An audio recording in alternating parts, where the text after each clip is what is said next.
Thank you, everyone. Good morning. I am representing an organization called Geomancer, and I was invited here to speak today about creek repair through permaculture, which was the title of our very first grant that we partnered with the Friends of Wolf Run on to get a bunch of fruit trees planted in a municipal greenway here in Lexington. I'm going to start by defining the word permaculture. For those who aren't familiar, it's kind of the portmanteau of permanent and culture. And really what we're looking at is using the natural world, natural processes as the most important elements in any design. So it's very much a design kind of focused methodology. I like to think of it as applied ecology, right? The so what of all this kind of science that we study. This is that project. Very humble beginnings back in 2020. We got about 1/10 of an acre that the city let us come in along Wolf Run Creek, remove invasive vegetation, primarily bush honeysuckle, amber honeysuckle, and put back native vegetation. It just so happens that everything we planted was fruit, nut-bearing species, plums, service berries, and so forth. And this was the culmination of many years of kind of what I like to call tugging on pant legs at the city to say, hey, let me put a food forest in somewhere. This would be a good idea. This could really be something that, we get a multifunctional riparian vegetative buffer and so forth. And kudos to Friends of Wolf Run and Ken Cook for writing this grant and saying creek repair through permaculture. I think that was your term there, Ken. So again, this is very humble beginnings. And I think before we go any further, I want to be really clear in saying that this kind of forest gardening is not something that we're just making up on the fly, right? This is deeply indigenous to this continent. It's actually the common heritage of probably most everyone anywhere in the world. And I think certainly, speaking as a member of a settler colonialist state, which I think most of us in this room are, I think it's pretty important for us to look at this rediscovery of ancient reciprocal relationships to the landscape. It is relevant for a lot of the challenges that we face as a civilization, not just water quality, right? So anyway, starting from that little 1/10 of an acre, we have continued by hook or by crook for the last 5 years and expanded, got the city to let us do the whole 3 acres of this greenway, invasives removal and coming back with fruit trees. So we are now the largest public food forest in Kentucky, very proud of that. So kudos to Friends of Wolf Run. Again, we get to plant that flag there. Pretty cool. Just to give you an idea of the work, there's a lot of work, right? This is our big silver maple, our father tree on site. And this is just after I had come through and chopped the tops off all the honeysuckle, just so we could see what's going on in there, discover what natives are still surviving. So you can see the stem density of all this amber honeysuckle. It was absurd, right? Nobody could see the creek. Grapevines were covering the tree. It was totally impervious. Now this is a recent meeting, so you can see we've totally cleared that area out. We've done a lot of soil amendments with wood chips. It's a completely different space, especially in terms of access to the waterway for that community.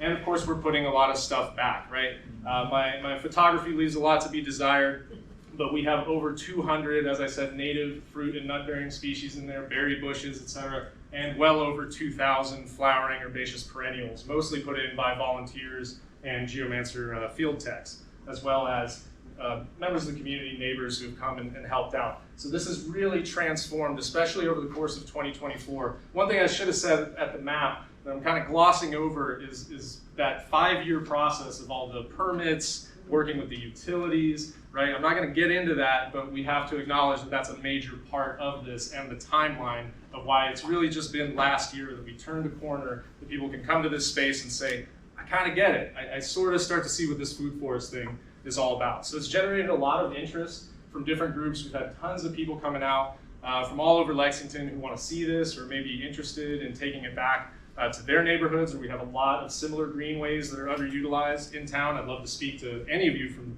different communities who find that relevant. I think this could be a good BMP for where you live.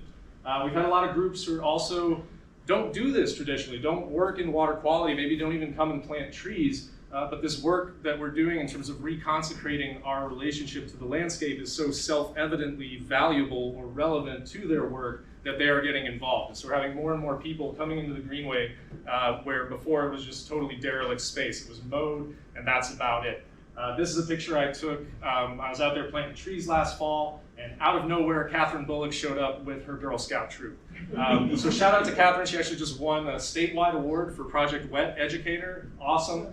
And this is actually the only metric of success for this project that matters to me.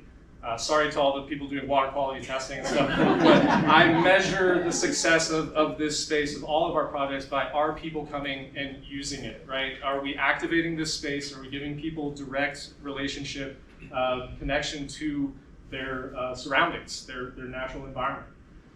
We've benefited from 2 years in a row now of UK capstone senior students from Natural Resources and Environmental Science. Callie was there last year. We got Sadie working with us this year. These folks have done a ton of work. They've done everything from soil sampling to make sure we don't have any contaminants out there. We've got camera traps out there to track the wildlife. They've helped with outreach to the community. It's been absolutely amazing. And I think if this had just been a riparian buffer restoration, there wouldn't have been enough juice there for a senior capstone class to squeeze all this out of for 2 years running. So it's been a really good partnership. There's so much going on the site. Just earlier this week, we had Professor Tracy Knowles from here at BCTC. First time out on the site, came out, took some soil samples to test for antibiotic resistance. I threw this up here because I am a very proud environmental science technology program graduate myself. So love to have Tracy out there, and I challenge the EST students who are here today. Let's see if we can find some more ways to connect up with this project, because I'm sure you could blow the UK students out of the water. We also, just a couple days ago, we had our biggest event ever. This is 60 third graders from the local elementary school, Cardinal Valley Elementary. We got to walk them down the hill, cross the creek, and spend some time in the food forest. It was amazing. Of course, all these kids live in that neighborhood. A lot of them, we were asking, can you figure out how to get here from your house? Tell your parents about it. We're in kind of a neglected spot. We're adjacent to Valley Park, but just north of it, butted up against New Circle Road. It's kind of out of the way. If you don't know it's there, you don't know it's there. But now we're getting the word out more and more that this is a space that people can use. So this was huge. Possibly of more interest to this crowd, late last year we had some interest from the state government pop up. So thanks to UK Extension for facilitating some of that. But this is Dr. Brian Storrs and his team. Dr. Storrs is the basin coordinator for the Licking River Watershed. And he's really interested in a lot of the smaller municipalities, counties that he works with that have had struggles with implementing riparian BMPs. How can the food forest model, or the multifunctional riparian vegetative buffer, how could that maybe help get some community buy-in to those communities, especially ones that don't have a lot of funding for these projects? So that was really successful, and then we followed it up just last month with a visit from watershed coordinators from all over the state. We also were able to partner with the Fayette County Conservation District, really great organization there, to bring out a bunch of people from NRCS. So we have a huge overlap here between conservation practices in the ag world, agroforestry, riparian forest buffers, windbreaks, urban food forests, things that the USDA recognizes as scientifically validated agricultural methods, and all of the urban water quality BMP stuff. And what's interesting is, of course, we're in a pretty uncertain kind of period for federal funding especially, but thinking about some of these practices, these water quality practices as public amenities with an agricultural focus kind of opens up some interesting asymmetrical opportunities for funding from places that we're not used to getting them from. So this is really cool. And again, even as great as this project is, I think the greatest value of it is the fact that it is now serving as an example for potentially communities all over the state that this is really possible. So I do want to talk about that ag bit a bit, food. I'm probably the only one who's going to talk about food today, but it's really core to my career. I don't think most of you are aware, right, that we potentially face within my lifetime the collapse of global food systems from a variety of reasons. And we know that urban agriculture is an important component of how we're going to mitigate and adapt that. We have case studies like places in Cuba where they've been living under an artificially imposed economic crisis for decades, and they've had to figure out we need to grow food everywhere, organically, without inputs from the petrochemical industry. And urban areas are really key for that, right? Grow it where people live. But we also know around the world that there are major obstacles to urban ag. Two of the ones that are most relevant for me here is that you have development pressures, obviously, right? So where we do have urban farms in a lot of places, they're just seen as placeholders for whoever that property owner is until they want to speculate, develop it into something else. And then of course, very connected to that, the high market value of the ground. There's no access to land, especially for people of younger generation who don't have that kind of access to the land historically. So this is the idea, right? We have legacy stormwater systems like greenways, detention basins, etc., that need to be retrofitted with more vegetation, kind of like our colleague here from Third Rock was talking about Southland Park a moment ago, right? Those kinds of retrofits. We need to do a lot more of that. But we also know that urban agriculture can strengthen local food systems, but finding available land is a challenge. We put those two together. That is basically my career right there, is making this case, especially in urban areas. And we do get a lot of questions about, well, what can you grow in floodplains, right? In conventional agriculture, floodplains are non-productive. You want to drain them as quickly as possible, mess all the hydrology up. But we really don't have to do that, because why? We are sitting on the foundation of the intentionally managed polyculture of the indigenous people, right? Think about our bottomland adapted species, persimmon, hazelnut, hickories, aronia. It just goes on and on and on, right? And those things didn't just evolve that way by chance. They were selected for over thousands of years. This is a paper. I know it's tiny, but I love this paper. I quote it every chance I get. It's speaking about the limitations of working in riparian areas. Basically what they're saying is, obviously urban streams are really jacked up, right? And most of the efforts to restore them, mitigate that damage, happens in the riparian corridor. However, the scale of the impact on the landscape in urban areas is so great that there's absolutely nothing we could do, no extent of work that we could do in a riparian area that would actually mitigate all of that. Therefore, we need distributed low impact design measures across the entire catchment, upland and beyond. Right? So in short, we need a revolution in our entire land planning kind of culture. And that is exactly what we are pushing for. Okay. So this is probably the punchline of this entire presentation, is that I think if we're talking seriously about water quality and planning strategically about the future and what we need to do, we should be talking about seriously how do we organize as a mass political force that can intervene in all the processes in our society, right? And if we're going to do that, and if we're going to think seriously about it, we need to really think seriously about it. We can't just hazard in there and just do what seems right at the moment. We need some theoretical grounding, we need strategy and so forth. And so this is one of the texts that we use in Geomancer to orient ourselves to what we're doing. This is a book called Pedagogy of the Oppressed by my fellow Brazilian, Paulo Freire. And this is old school Marxism, y'all. But